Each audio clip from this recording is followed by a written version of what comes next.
So hey friends, welcome back to my YouTube channel. If you're new here, my name is Simon, and here we speak, we talk, we help each other discover our true selves that we may inspire others to do the things that inspire them. Otherwise, today we are talking about legacy. I've come to bring a little bit of more emphasis on what legacy is and how we as young African people can build strong, lasting legacies. This is something that I've learned. It's not something I generated as me. It is something that I've learned from people that have gone before me, and I wish to share it with you today.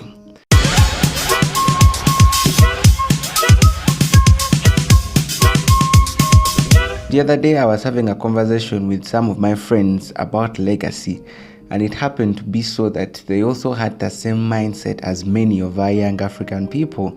When we talk about legacy, most young African people think legacy is for the 45-year-olds and above. It's not for them. But the newsflash is that you and I as young African people, you and I, young as we still think we are living a legacy whether we want to or not. We are living a legacy whether we know it or not. But the question is, are we actually going to be intentional? That is the purpose of this video. I want us to get that intentionality. I want us to bring in about that intentionality in the legacies that we are living. When you open your English dictionary, actually legacy literally means inheritance. It is important to know that this world that we are living in is not going to stop on us. There are people that are coming after us as young African people, just like we came after our forefathers. You get what I mean? The Bible actually says in Proverbs that a good man leaves an inheritance to his children's children. You get what I mean? Now you understand. So how do we build a legacy? How do you build strong, lasting legacies? How do we be intentional about the legacies that we are living? I'll start with a typical example. There's a gentleman called Arthur Guinness. Now, Arthur Guinness is so famous, you might not actually know him personally, but at least you know of his product, the Guinness beer or the Guinness beverage. You get what I mean? This famous man, many African people, they know and love his product because it is highly consumed in the bars. It is highly consumed when it's time for soccer. It is highly consumed in places of jubilation and celebration. Yeah, you get what I mean? For those of you who drink, you know what I'm talking about. So this gentleman in the year 1759, he actually started brewing the beverages. But what is most fascinating is that he leased the brewery for 9,000 years. Ladies and gentlemen, 9,000 years. Crazy, right? It is crazy. Since 1759 up to now, it's just 262 years that have passed. But we are still counting. It's 9,000 years. You get what I mean? So this guy, he was determined to leave a mark on earth. And indeed, he has left it. Why? Because even up to now, his product is still on market and it is still enjoyed by multitudes of people. That is legacy. That long after you're gone, what you started, because you started it with intentionality, it still lives on.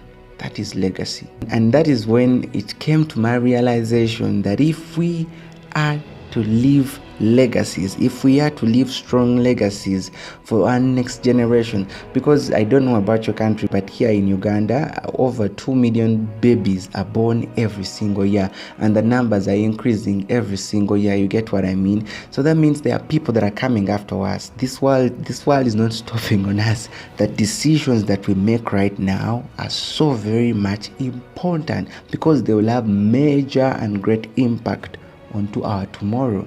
Now is the time to start relating right. Having those right, like-minded people around us is very much important. One man said that there are 3 categories of people that you need within your circles. You need friends that are above you. We are talking mentors. We are talking people that have gone before you. We are talking elders. We are talking people that are having the skills that you don't have.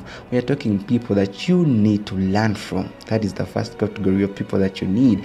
Then you need friends of whom you are at the same level. Just in case you didn't know, at that particular level that you are at right now, there are tons and tons of people that are also at that particular level, and you need each other. And guess what? When you join forces, the journey becomes a little bit smooth, because what you might not be knowing, the other person might not be knowing, irrespective of whether you are at the same level. You get what I mean? So you need that you need that category of friends around you. And then the third category of friends that you need are those that are below you. Now, these are the people that you are supposed to educate. These are the people that you are supposed to mentor. These are the people that you are supposed to teach the lessons that you have learned from probably the first category of friends. These are the friends that you are supposed to nurture into their best selves. These are the people that you're supposed to help grow into their best selves. You get what I mean? So young African people, we need to understand that now is the time to get our finances straight up. Betting and spending on fancy things without a solid financial basis, that ain't good. That is not working for us. If we are to live legacies, we need to get our finances straight up. Now is the time to start sowing seeds that will sprout out later. You get what I mean? Sometimes we need to think like a farmer. A farmer thinks sowing, realizing that he won't reap until later. You cannot sow beans today in the morning and you expect to reap the beans in the evening. You get what I mean? That is not possible. So that brings us to the second point of we need patience. Patience. Obuguminkiriza. Legacy requires patience. You get what I mean? And I'll give you a typical example. There's a Chinese bamboo tree.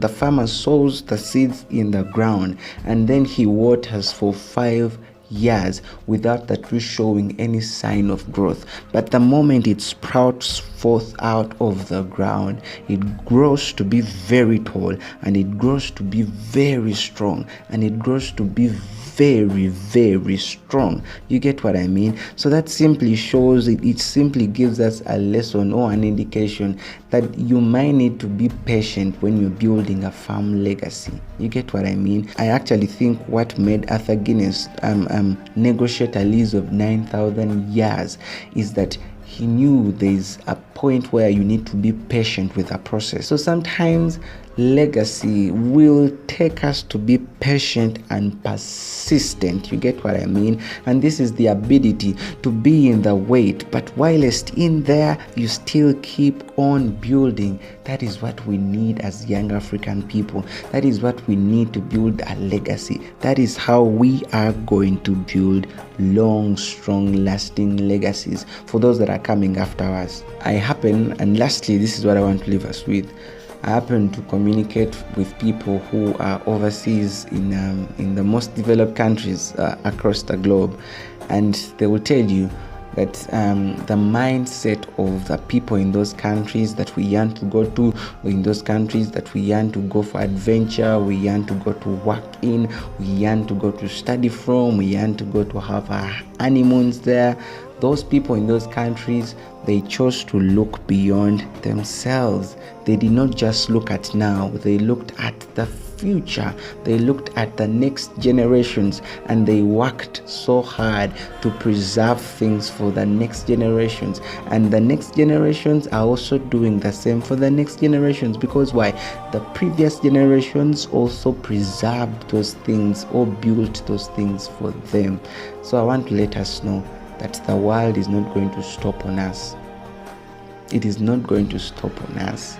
There is a generation that is coming after us, and it is very, very much vital and important that we build the legacies that we want those people to come into.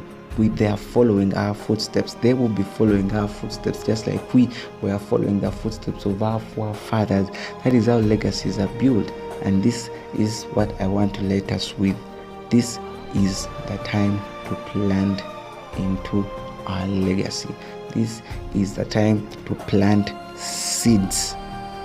They might be seeds of commitment, they might be seeds of hard work, they might be seeds of persistent, they might be seeds of leveling up, they might be seeds of relating right, they might be seeds of saving, they might be seeds of getting to know the right people, of getting to know the right skill.